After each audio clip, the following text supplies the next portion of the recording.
समझ लो आप कि अगर आपने जर्नल अवेयरनेस और इंग्लिश में महारत हासिल कर ली तो फिर आपका सिलेक्शन कोई भी नहीं रोक पाएगा एसबीआई पीओ इस बार बनने से आपको। और एसबीआई पीओ ऐसे ही लोग निकालते हैं जो कि अपने ऊपर बिलीव करते हैं, जो अपने ऊपर ना भरोसा होता है, उनको ट्रस्ट होता है खुद पे कि हाँ मैं कर लूंगा, और इतनी मेहनत करते हैं। Hi guys, I am Karishma, welcome back to my YouTube channel. कैसे हो आप लोग? आई होप आप लोग सब बहुत अच्छे हो और अब फाइनली आपने पढ़ाई शुरू कर दी होगी। सारे फेस्टिवल्स ऑलमोस्ट जा चुके हैं, बट एक छठ पूजा है जो भी बचा है, तो जो लोग भी सेलिब्रेट कर रहे हैं, happy Chhath Puja to all of you. और बस अब पढ़ाई पे वापस आ जाओ, क्योंकि अब आपकी जो एसबीआई क्लर्क का एग्जामिनेशन है उसमें सिर्फ 15 डेज मान लो आप बचे हुए हैं, और एसबीआई पीओ में 1.5 महीना के करीब है। मेरा मेन जो पॉइंट है ये वीडियो बनाने का कि जो आपके पास अब एसबीआई पीओ के लिए जो महीना बचा हुआ है, जितने भी टाइम बचे हुए हैं, क्या ये सफिशिएंट है, आप इसमें क्लियर कर सकते हो कि नहीं, ये रियलिटी चेक आपको देना। क्योंकि अब आपके पास जो प्रीलिम्स के लिए दिन बचे हुए हैं उसमें आपको ज्यादा से ज्यादा मॉक टेस्ट देने हैं, ठीक है। तो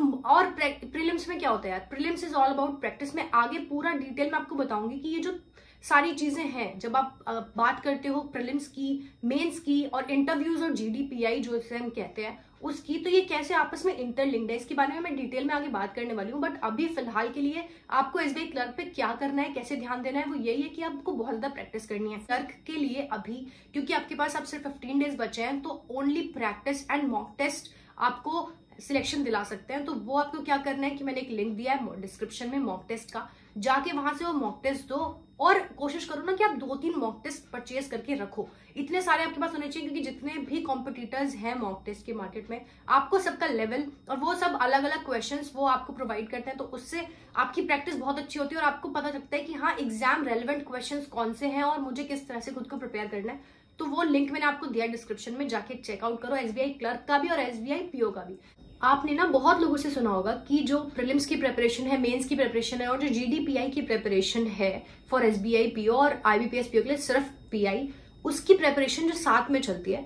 तो एक्चुअल में आज मैं आपको वही समझाने की कोशिश करूंगी कि कैसे वो सब इंटरलिंक्ड है और आप एक साथ कर सकते हो। क्योंकि जब भी हम किसी भी एग्जामिनेशन की बात करते हैं तो हमें सिर्फ फर्स्ट स्टेज नहीं क्लियर करनी कि हमें प्रीलिम्स क्लियर करना है, हमें मेंस भी तभी प्रिपेयर करना है, हमें इनफैक्ट जीडीपीआई के लिए भी आज से ही प्रिपेयर करना है। बहुत पहले से शुरू करना चाहिए था, बट अगर आपने नहीं शुरू किया, अभी भी टाइम है। 1.5 महीना बहुत अच्छा टाइम होता है, आप सब चीजें कर सकते हो। कैसे कैसे करनी है मैं आपको डिटेल में बताने वाली हूँ, वो आप ध्यान से सुनो, समझो उसको और फिर इम्प्लीमेंट करो। कुछ चीजें आप अपने आप उसमें से रिवाइज कर सकते हो, कुछ चीजें आप अलग कर सकते हो अपनी तरह से, उसको कस्टमाइज करके you can make a plan, a good customise plan for yourself. तो आ जाओ देखते हैं कैसे इंटरलिंक्ड है सब। आप देख रहे हो कि मैंने यहाँ पे कुछ चीजें लिखी हुई हैं, ये मैंने इसलिए लिख के रखी है कि मैं आपको समझा पाऊँ कि इंटर रिलेशन कैसे है, जो आपका प्रीलिम्स है, जो आपका मेंस है और जो आपका जीडी और पीआई है। ये आपका फर्स्ट हो गया, ये सेकेंड आपका हो गया और ये थर्ड स्टेज आपका हो गया। ये तीनों कैसे आपस में इंटर रिलेटेड है मैं ये समझा पाऊँ आपको। अब देखो क्लर्क की जो बात है, क्लर्क में तो आपको सिर्फ और सिर्फ प्रैक्टिस करनी है, क्योंकि अब सिर्फ 15 दिन बचे हैं आपके पास, तो प्रैक्टिस करो। एसबीआई पीओ में आप क्या चीजें डिफरेंटली कर सकते हो वो मैं आपको समझा रही हूँ यहाँ। सबसे पहले तो जो प्रीलिम्स की बात है, प्रीलिम्स में आप देखोगे तो आपको सिर्फ और सिर्फ प्रैक्टिस है, वही आपको सेल थ्रू करा सकती है, आपको पता है। अब इस प्रैक्टिस में जो आप प्रैक्टिस करोगे वो कैसे आपको मेंस में हेल्प करने वाली है मैं ये बताऊंगी, और वो आपको कहीं ना कहीं जीडीपीआई में भी आपको हेल्प करेगी, वो भी मैं आपको बताऊंगी। तो सबसे पहले तो प्रैक्टिस आपको करनी है, तो मैक्सिमम नंबर ऑफ आपको क्या करना है, क्वेश्चंस लगाने। वो क्वेश्चंस आपको कहाँ से मिलेंगे, आपको टेस्ट्स देने हैं, ठीक है। आपको प्रैक्टिस करनी है इंडिविजुअली भी। तो सबसे पहले टेस्ट में क्या क्या होता है, आपके पास मॉक टेस्ट होता है, जो जिसका लिंक मैंने आपको डिस्क्रिप्शन में दिया, मैं बताते रहती हूँ कि आपके पास 2-3 तरह के मॉक टेस्ट होने चाहिए, ताकि आपके पास हर चीज का आइडिया हो कि अगर बहुत डिफिकल्ट एग्जामिनेशन आ गया तो हम क्या करेंगे, अगर बहुत इजी एग्जामिनेशन आ गया तो भी हमारे पास ज्यादा नंबर ऑफ अटेम्प्ट्स करने के लिए इस तरह का मॉक टेस्ट होना चाहिए। तो 2-3 मॉक टेस्ट आप परचेज करके रखो। उसके बाद आपके पास सेक्शनल टेस्ट हैं। सेक्शनल टेस्ट बहुत इंपॉर्टेंट है, क्योंकि ये आपके जो इंडिविजुअल सब्जेक्ट्स हैं, जो आपको लगता है कि बहुत स्ट्रॉन्ग है, उसमें आपकी पकड़ बनाते हैं। तो sectional test are also very important, वो आपको देने हैं। साथ में क्विजेस तो आपको क्या करती हैं, क्विजेस आपको टाइमर से जो रेस लगानी सिखाती हैं वो आपको क्विजेस काम करती हैं, तो क्विजेस आपको देनी है। तो ये तीनों चीजों का मिक्सचर आपका एक दिन में, every day I am talking about, every day आपका ये होना चाहिए। उसके बाद आपको सेक्शंस पर ध्यान देना है। तो सेक्शंस में आप जैसे कैसे करोगे कि आप पहले क्वांट को देखो। अब क्या है कि हमारे पास ना इतना टाइम नहीं है, तो हम क्या करेंगे कि हम क्वांट एक दिन करेंगे और रीजनिंग एक दिन करेंगे। तो हम ऑल्टरनेट डेज पर लेकर चलेंगे इनको, क्योंकि आपको मेंस भी करना है, आपको जीडीपीआई भी करना है। तो इसीलिए आप क्या करेंगे कि क्वांट पे आप अपना फोकस रखेंगे एक दिन। उस क्वांट में आप क्या करेंगे, 1 घंटे आपने मान लो कोई अरिथमेटिक का टॉपिक है उसकी प्रैक्टिस की, अगले 1 घंटे आप जनरल जो मिसलेनियस क्वेश्चन है, जैसे कि आपका हो गया नंबर सीरीज, आपका क्वाड्रेटिक इक्वेशन, ठीक है, रॉन्ग नंबर सीरीज, इन सारी चीजों की आपको प्रैक्टिस करनी है पूरी अच्छे से। तो आपकी ये हो गए 1-1 घंटे 2-2 घंटे में, आपको जितना टाइम आपको लगता है कि हाँ आपको रिक्वायरमेंट है वो आपको करना है। मैं आपको बोलती हूँ, हमेशा बताया मैंने अपने प्लान में कि 10-10-10 करके लेके चलो, कि 10 मुझे नंबर सीरीज करने हैं, 10 रॉन्ग नंबर सीरीज करने हैं, 10 क्वाड्रेटिक करने हैं। इस तरह से अगर आप करके चलोगे तो आपको बहुत इजी पड़ जाएंगी सारी चीजें। और क्योंकि वो 5-5 नंबर की आती है और उसको अगर आप 2-2 मिनट में निपटा दो, डीआईज को अगर आप 2-2 मिनट में निपटा दो तो फिर आपके पास बहुत टाइम बच जाएगा जिसमें आप अरिथमेटिक को कर सकते हो। तो ये आप अपना स्कोर बढ़ाने के लिए कर सकते हो। उसके बाद आप रीजनिंग पर आओगे। रीजनिंग में भी आपको सिमिलर करना है, पजल्स करनी है 1 घंटे आपको मिसलेनियस टॉपिक्स करने हैं जो भी जितने मैंने बताए हुए हैं, और 1 घंटे आप वो टॉपिक कर सकते हो जिसमें आपको लगता है कि आपकी वीकनेस है, उसको एक्स्ट्रा 1 घंटा दे दो। तो ऐसे ऑल्टरनेट डेज पे आपने एक दिन क्वांट किया, एक दिन रीजनिंग किया। लेकिन इंग्लिश आपको डेली करना है, क्योंकि आपको भी पता है कि इंग्लिश की इंपॉर्टेंस क्या है।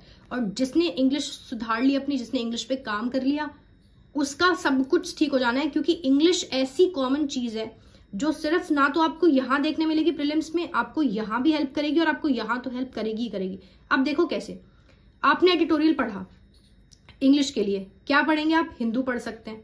एडिटोरियल नहीं पढ़ना है, शुरू में अच्छा नहीं लग रहा है तो पहले कोई और सेक्शन पढ़ लो, उसके बाद एडिटोरियल पे हमें आना है। क्योंकि एडिटोरियल जब आप पढ़ते हो तो आपको आरसीज में हेल्प होती है, जो इकोनॉमी रिलेटेड आरसीज आएंगे उसमें आपको हेल्प होगी। तो आपको ये करना है। फिर आपको ग्रामर प्रैक्टिस करनी है साथ साथ, क्योंकि ये आपको स्कोर दिलाएगी ग्रामर की प्रैक्टिस। जब आप यहाँ पर डिस्क्रिप्टिव राइटिंग के लिए जाओगे, एक सेक्शन यहाँ डिस्क्रिप्टिव राइटिंग रह गया, जब आप डिस्क्रिप्टिव राइटिंग के लिए जाओगे तो भी आपको ये जो ग्रामर प्रैक्टिस है ये आपको स्कोर करवाएगी। तो आप देख रहे हो सब चीजें कितनी इंटर रिलेटेड है। आपने यहां से शुरू किया प्रैक्टिस करना, और जब आपने यहां से प्रैक्टिस की तो जैसे आप क्वांट पढ़ रहे हो, अब क्वांट में ऐसा नहीं है सिर्फ आप प्रीलिम्स पढ़ोगे, आप ऐसे क्वेश्चंस भी करोगे जो आपको मेंस के क्वांट में हेल्प करने वाले हैं। ठीक है, तो आपको क्या करना है, ज्यादा नहीं, सिर्फ 1 या फिर 2 मेंस के क्वेश्चंस करो, हाई लेवल की डीआईज करो। एक नॉर्मल लॉजिकल डीआई कर लो, एक कर लो अरिथमेटिक बेस्ड डीआई, एक दिन में सिर्फ। जब आपने क्वांट का डे चुना है, जब आपने रीजनिंग का डे चुना है, इसलिए मैंने साथ साथ में लिखे हैं, जब आपने रीजनिंग का डे चुना है तब आप एक बढ़िया लेवल की पजल करो जो बहुत डिफिकल्ट हो। दूसरा, आप कोई मिसलेनियस क्वेश्चन करो जो बहुत ही मतलब बढ़िया से, जैसे कि इनपुट आउटपुट हो गया या रिवर्स सिलोजिज्म हो गया, इस तरह का कोई कोडेड कुछ चीजें हो गई है ना, वो वाले करो। और तीसरा, आप कोई न्यू पैटर्न का क्वेश्चन करो जो आपको लगता है कि हाँ ये बिल्कुल न्यू पैटर्न। और ये सब आपको कहाँ से मिलता है? ये सिर्फ आपको मॉक टेस्ट से मिलता है। मॉक टेस्ट में बहुत होते हैं, मेंस के मॉक टेस्ट लगा के तो देखो। और जब आप यहाँ पर इंग्लिश पढ़ रहे हो ना, तो ये जो आपको आरसीज, आपको क्या लगता है सिर्फ आपको प्रीलिम्स में हेल्प करने वाले हैं? ये आरसीज आपको प्रीलिम्स में नहीं, एक्चुअल में तो आप ये जो आरसीज के लिए एडिटोरियल वगैरह पढ़ रहे हो, ये आपको एक्चुअली तो यहाँ हेल्प करने वाले हैं जो आपकी इंग्लिश मेंस की आती है। आपको पता है कि 4 से 5 आरसीज आते हैं आपके, कुछ छोटे कुछ बड़े आरसीज। ठीक है, तो ये सब चीजें आपको यहाँ हेल्प करेंगी। जब आप ग्रामर पढ़ेंगे तो आपको डिस्क्रिप्टिव में हेल्प होगी, आप लिख पाएंगे वहां से। जब आप रीडिंग करते हैं तो आपको समझ आता है कि कैसे लिखना है, और जब ग्रामर पढ़ते हैं तो आपको पता लगता है कि सेंटेंस फ्रेमिंग कैसे करनी है। तो ये दोनों चीजें मिलके आपको स्कोर करने में हेल्प करेंगी डिस्क्रिप्टिव सेक्शन के अंदर, और इंग्लिश में आपका फिर स्कोर मैक्सिमाइज करने में हेल्प करेंगी। सबसे पहले जो आप उठ के जो चीज करोगे वो होगी आपकी जर्नल अवेयरनेस। इसको तो भूलना ही नहीं है, क्योंकि आपको पता है कि अब मार्क्स कर दिए हैं 60 जर्नल अवेयरनेस के SBIPO में। इसके बिना आप सेल थ्रू कर ही नहीं सकते। तो ये आपको सबसे पहले सुबह उठ के पढ़नी है, क्योंकि ऐसा होता है उसके बाद कि हम सुबह सुबह तो चीजें पढ़ लेते हैं, अगर यहाँ हमने नहीं पढ़ा तो फिर हमारे पास ऐसा होता है कि इतना सारा ये जो हमने बात की है, इतना सारा हमारे पास टू डू हो जाता है करने को पूरे दिन में, कि उसके बाद ये सब चीजें हम निगलेक्ट कर देते हैं। और ये निगलेक्ट करनी नहीं है, क्योंकि ये और इंग्लिश, ये समझ लो आप कि अगर आपने जर्नल अवेयरनेस और इंग्लिश में महारत हासिल कर ली तो फिर आपका सिलेक्शन कोई भी नहीं रोक पाएगा SBIPO इस बार बनने से आपको। तो ये चीज आपको ध्यान में रखनी है। करना कैसे है, 1 घंटे सबसे पहले तो डेली का करना है, और साथ में आपको क्या करना है, हर दिन लास्ट वीक का और जो लास्ट मंथ है उनको भी साथ साथ रिवाइज करते हुए चलना है। क्योंकि आपको पता है कि पिछले 6 महीने का करंट अफेयर्स पूछते हैं, और SBIPO में तो कुछ भी नहीं पता, वो 1-1 साल का भी करंट अफेयर पुराना पूछ लेते हैं, लेकिन कम से कम 6 महीने का तो आपको करना है। तो आप जब डेली पढ़ोगे तब आप लास्ट वीक का भी रिवाइज करते हुए चलोगे, या फिर जो लास्ट मंथ है आपका वो भी आपको रिवाइज करना है। तो 1 से 1.5 घंटा आपका सिर्फ रिवीजन होना चाहिए। डिस्क्रिप्टिव के लिए मैं एक अलग से वीडियो बनाऊंगी, और कैसे आप उसमें अच्छा स्कोर कर सकते हो ये मैं आपको बताऊंगी। बड़ी आसानी से आप स्कोर कर सकते हो 40+ आराम से।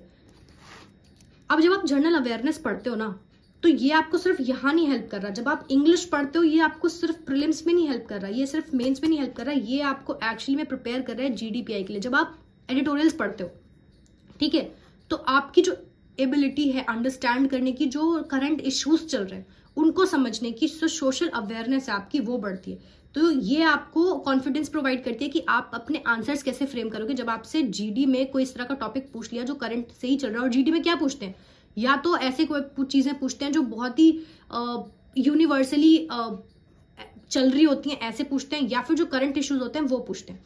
और पर्सनल इंटरव्यूज के अंदर भी आपसे वो करंट इश्यूज पूछते हैं, उस पर आपके व्यूज पूछते हैं, तो वो आपको एडिटोरियल से आएगा।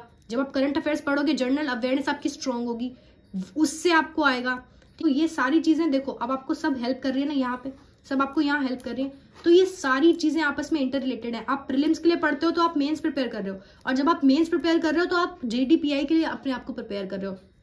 इसीलिए आपको ये नहीं सोचना कि मुझे ये क्लियर करना है, आपको सोचना है मुझे ये तीनों स्टेजेस क्लियर करनी है। तो उसके लिए आपको क्या करना है, यहां से शुरुआत करनी है और इंटर रिलेट करके इन सब चीजों को कवर करना है। सो मैंने अपनी तरफ से बता दिया है कि कैसे इंटरलिंक्ड है, क्या आपको करना चाहिए। आज से अगर शुरू करोगे तो बिल्कुल पॉसिबल है, आपके साथ मिरेकल्स हो सकते हैं। यू कैन सी कि आपको लगेगा कि नहीं इतने टाइम में आई कैन नॉट क्लियर एसबीआईपीओ। और एसबीआईपीओ ऐसे ही लोग निकालते हैं जो कि अपने ऊपर बिलीव करते हैं, जो अपने ऊपर ना भरोसा होता है, उनको ट्रस्ट होता है खुद पे कि हाँ मैं कर लूंगा, और इतनी मेहनत करते हैं कि आप देखोगे ना, मेरा एक फ्रेंड है वो कहता है कि यार एसबीआईपीओ में ना ऐसे लोग आते हैं, ऐसा लगता है कि पता नहीं वो क्राउड कहाँ से आया है, कि अचानक से आपको लगेगा कि नहीं हम तो बहुत अच्छा जा रहे हैं, हम तो सब बहुत अच्छी चीजें कर रहे हैं, लेकिन अचानक से कोई ऐसे लोग आएंगे जो आपसे वो सीट खींच के आपसे ले जाएंगे। तो देखो इस प्लान में से कि इसमें से क्या आपको इंप्लीमेंट करना है, क्या आपको अपना जोड़ना है, और उसके बाद अपने लिए फुल प्रूफ प्लान बना के बस आज से लग जाओ। और अगर आज से आप लग जाओगे तो सिलेक्शन पक्का होगा। और कोई आप पे डाउट्स है, सजेशंस है तो मुझे कमेंट्स में बता सकते हो। अगर मैंने कुछ स्किप किया है तो मुझे वो भी बता सकते हो, आगे मैं वीडियो बना लूंगी उसके ऊपर। अगर आपको चाहिए कि मैं एसबीआई क्लर्क के लिए स्पेसिफिकली 15 डेज का प्लान आपको बताऊं तो उसके लिए भी मुझे कमेंट कर सकते हो। I will make a video for that as well. बाकी डिस्क्रिप्टिव राइटिंग के लिए और इंटरव्यूज जो भी आरआरबी पीओ के स्टूडेंट्स हैं उनके इंटरव्यूज में आपको क्या क्या पढ़ना चाहिए, किस तरह से आपकी बॉडी लैंग्वेज होनी चाहिए, बाकी वो सारी की सारी एटिकेट्स के बारे में इंटरव्यू की हम बात करते रहेंगे अपकमिंग वीडियोज में। टिल देन ध्यान रखो अपना, पढ़ाई करते रहो और खुद को पॉजिटिव रखो, मोटिवेटेड रखो। अगर कोई इश्यूज आ रहे हैं तो कमेंट से बता दो, और सब्सक्राइब कर लो अगर सब्सक्राइब नहीं किया तो, ठीक है। सब्सक्राइब किए बिना कोई नहीं जा रहा है, ठीक है। तो चलो मिलती हूँ मैं आपको अदर वीडियोस में। Bye bye.